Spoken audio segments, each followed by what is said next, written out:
মনে করেন সংসারের 6 ভাই বোন, 5 জন সারাদিন 5 ভাই বোন মিলে উপার্জন করে, কামাই করে, যাই পারে করে, সব এনে রাত্রে একসাথে জমা করে।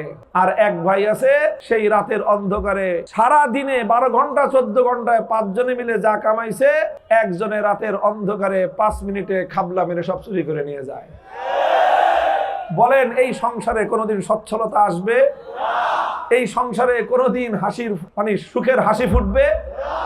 বাংলাদেশের হয়েছে সেই দশা। এদেশের কৃষকরা উপার্জন করে, এদেশের শ্রমিকদের কন্ট্রিবিউশন আছে, এদেশের প্রাইভেট সেক্টরে ক্ষুদ্র মাঝারি বড় বড় উদ্যোক্তারা তারা বাংলাদেশের অর্থনৈতিক উন্নয়নে অভূতপূর্ব কন্ট্রিবিউশন করে। প্রবাসী রেমিটেন্স যোদ্ধারা বাংলাদেশের রেমিটেন্স প্রবাহকে সচল রাখে। সবাই মিলে দেই, দিতে থাকি আমরা, দিতে থাকি আমরা, দিতে থাকি আমরা।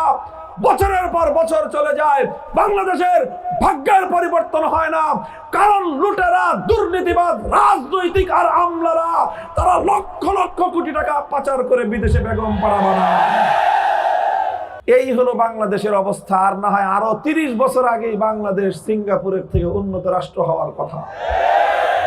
হয় না, কারণ 5 ভাই যতই চেষ্টা করি, ভাই বোনরা মিলে চেষ্টা করি, কিন্তু চাটার দল সব চেটে খেয়ে শেষ করে দেয়। এই জন্য জুলাই বিপ্লবের পরে বাংলাদেশের মানুষের মোটিভ চেঞ্জ হয়ে গিয়েছে, মনোভাব পরিবর্তন হয়ে গিয়েছে। জুলাই বিপ্লবের পর বাংলাদেশের মানুষ দুঃসাহসী হয়ে উঠেছে। এদেশের মানুষ এখন শপথ নিয়েছে আর ওই লুটপাট, দুর্নীতি আর গুন্ডামি আর মাস্তারির রাজনীতিকে তারা না বলে দিবে এবার।